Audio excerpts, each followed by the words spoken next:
Bachelorette Emily, little Ricki, and the boys traveled to windy, always raining Bermuda in last night's episode. But the rain wasn't the only Waterworks this week. The boys were all crying up a storm. But let's start from the beginning. Emily kicked off her Bermuda trip with a one-on-one date with dad and self-proclaimed most mature in the house because I'm 33 years old, Doug. Dougie was so perfectly boring, so maybe a great match for perfectly boring Emily. He says all the right things and seems like a sweet guy, but I did not see any chemistry there. Despite my opinion, he got a rose. Probably because the producers need him to stick around to duke it out with all the youngins in the house. Next was the group date where the men really pulled out their testosterone competitiveness.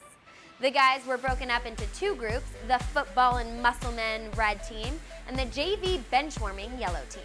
The big and tall red team, consisting of Charlie, Sean, Travis, and Chris, thought they had this rowboat competition in the bag.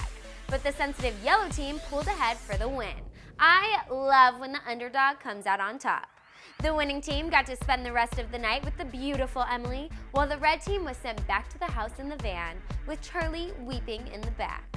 What did the winning team do with Emily?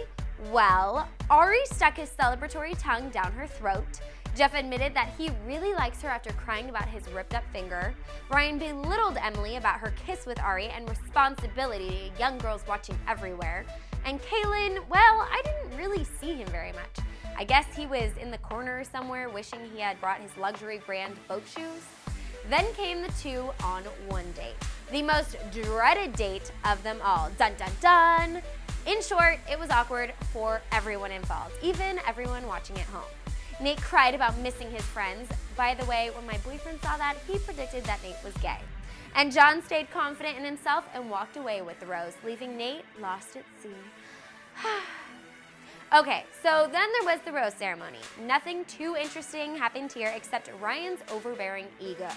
His idea of flirting is the most condescending, pompous thing I have ever seen. Due to more than one of his comments, I think he's on The Bachelorette because he wants to make it to the top two and then dump Emily for a chance to be the bachelor choosing from 25 women, since he's so righteous and all. Thank goodness Emily sees right through him. He cannot fool her. I can't wait to see her pop his cocky bubble, but she'll string him along just for a bit longer. The men that were dismissed last night were once again Weeping Charlie and Mute Michael.